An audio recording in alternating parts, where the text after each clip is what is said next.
I was trapped in a coma for 10 days when the Crooked Lady appeared and stared into my eyes.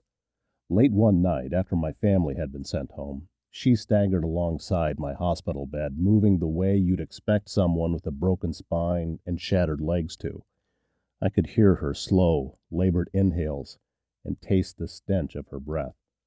She tapped my forehead with a cold finger, pulled my eyelids back, then placed what felt like leeches all over my face. Later, I discovered they weren't normal leeches. They were capped with 3 narrow slits for eyes and a mouth, like a human face at the end of a slimy black strip. As they latched onto me, I felt a strange, chilling sensation and a terror like I had never known before. All I could do was lie helplessly and pray for it to end. The Crooked Lady pulled the leeches off and swallowed them whole. Then she disappeared, leaving me gasping for lungfuls of air. At first, I thought it was a nightmare, but she came back the next night, and the next. Sometimes she spoke while she worked, shushing me when I gasped, or saying things like, "Almost done," when my body spasmed. Her voice had a hard, raspy texture to it. This continued until one night, after collecting the leeches, she looked into my eyes again. She nodded, stepped back, and then whispered, "One more session should do it." This time, the chilling sensation remained after she'd gone. When I woke up, bars of sunlight were cast through the blinds. It was a beautiful day outside, but I still felt cold, numb. I pushed the emergency call button on the side of my bed. A minute passed, then several. I mashed the button again and again. Nothing happened. I rolled out of bed and fell to the floor. It felt like my legs hadn't been used in years. Resting on a chair in the corner was a baseball bat and a card from my daughter. It read, "Get well soon, Daddy. I left you my lucky bat to help you get better faster." My daughter had called it her lucky bat since she hit 2 game-winning home runs with it back-to-back. Since I was too busy with work, I'd missed both. All I could think about was seeing my family again. I stumbled to the hall and tried calling for help, but my mouth was so dry I could barely manage a whisper. I made my way to the nurses' station and collapsed in front of 2 doctors. They continued with their conversation like I wasn't even there. It sounded like they were speaking underwater. At first, I thought I was dreaming or having a crazy hallucination. But as the dizziness passed, I became more aware of my surroundings. The patients complaining, the sterile smell. It felt too real. It couldn't be a dream. But something was wrong. The ward and everything in it looked like it had been taken from an old, discolored photo and shrouded in mist. I shook doctors and pushed nurses with what little strength I had. They all ignored me. Solid objects barely moved when I tried picking them up or knocking them aside. It was like being trapped behind an invisible barrier, unable to manipulate the world. I'd become a ghost. As naive as it sounds, I believed my family would be able to see me, and that if I could just make it home, everything would be okay. It was like stumbling through a fog. Every so often I'd collide with an echo of the world and use it to guide my way. When I finally arrived, I called my wife's name. She spun around and smiled. For a moment, I thought she'd seen me. But then my daughter walked past and hugged her mom. I slumped back against the wall, watching them sit down to eat, completely oblivious to my presence.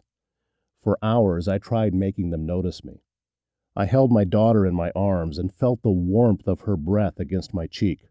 A flicker of recognition flashed across her face. "It's me," I cried. "I'm here. I love you." Her lip trembled. My wife asked what was wrong. "I was thinking about Daddy." I broke down and sobbed. I couldn't resign myself to this. There had to be a way back. I didn't understand what was going on, but I knew the Crooked Lady was responsible. If she stayed true to her word, she'd be paying me one last visit. Perhaps there was a way to undo whatever she'd done.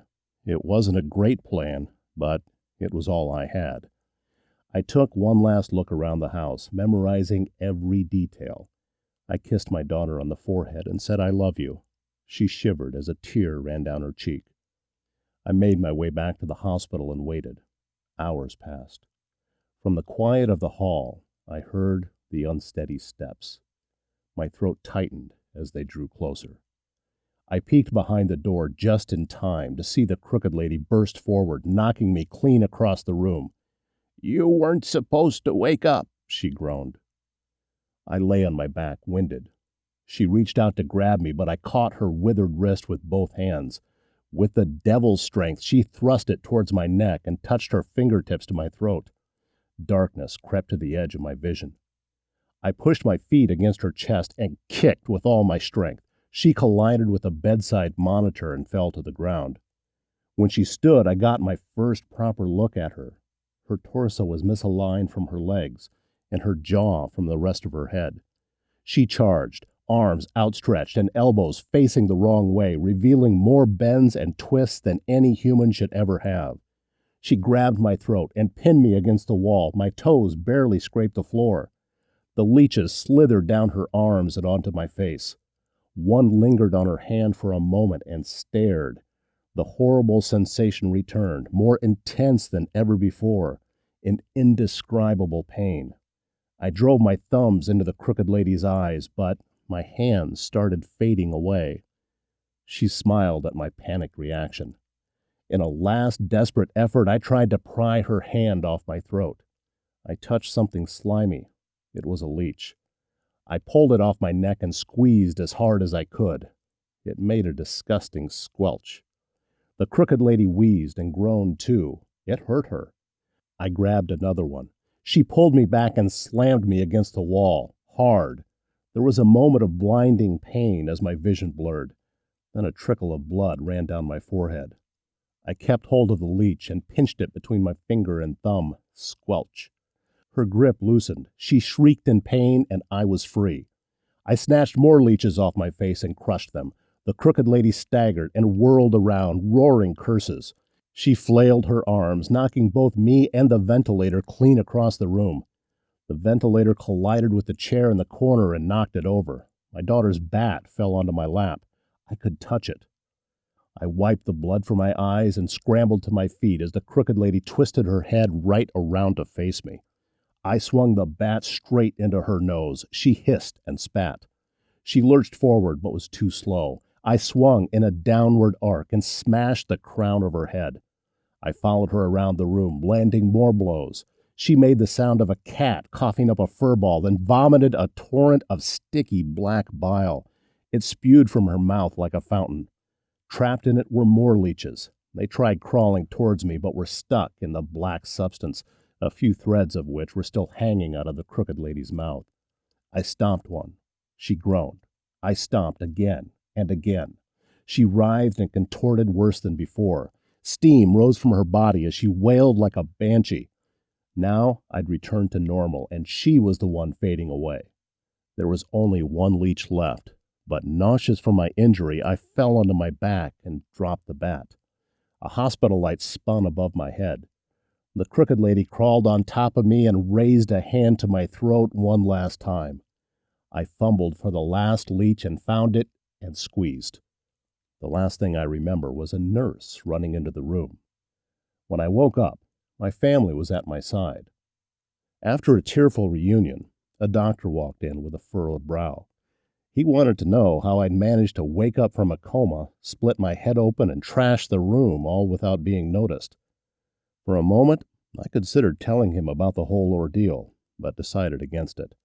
So far as I could tell, they'd found no trace of the crooked lady. I played dumb, told them I couldn't remember a thing. They blamed it on the coma.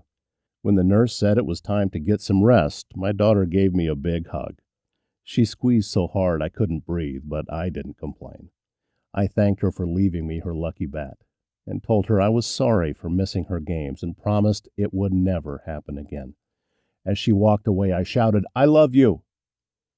I can't even begin to describe the joy I felt when she turned around, looked me in the eye, and replied, "I love you too, Daddy."